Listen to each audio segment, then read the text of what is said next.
আসল আসামিরা এখনো ধরা পড়েনি পার্থ। পাবে না ম্যাডাম, কান টানলেই মাথা ঠিক আসবে।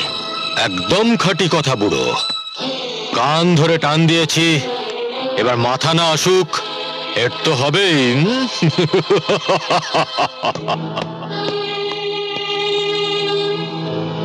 গুরুজি, আপনাকে এখানে নিয়ে এলো কেন? দরকার তো আমাকে। ঠিক বুঝতে পারছি না মা, নিজের ছেলে যে বাবার সঙ্গে এরকম ব্যবহার করতে পারে আমার আগে জানা ছিল না। কি বলছেন আপনি? আপনার ছেলে? হ্যাঁ, আদিত্য আমারই ছেলে। আমার লক্ষ্মী প্রতিমার মতো স্ত্রীকে ত্যাগ করে কাল নাগিনীকে ঘরে নিয়ে এসেছিলাম। আদিত্য তারই ছেলে। কি বলছেন? আর আপনার অন্য স্ত্রী? হারিয়ে গেছে মা, হারিয়ে গেছে।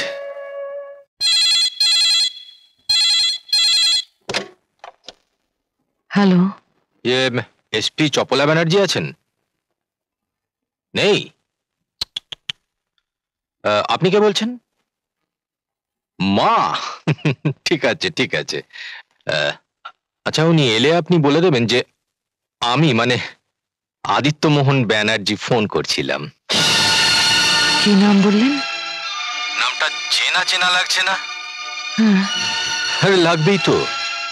শুনুন, আপনার মেয়ে রিক্তা আর তার গুরুজি, মানে আমার পিতৃদেব আর কি, এরা দুজনেই এখন আমার হেফাজতে। আর চপলা দেবী যদি আমার বিরুদ্ধে সমস্ত মামলাটাই কোর্ট থেকে তুলে নেন এবং কোর্টে সেই মর্মে একটা রিপোর্ট দেন আর কি, তাহলে আপনার মেয়ে রিক্তা বাঁচবে। আর নইলে আমার ওই বুড়ো ভাম বাপটা আর আপনার ওই ছোট্ট মেয়েটা, ওই ছোট্ট মেয়েটার লাশ, মানে ওই দুটো লাশই আমি আপনার মেয়ে চপলা দেবীকে উপহার পাঠিয়ে দেব। না,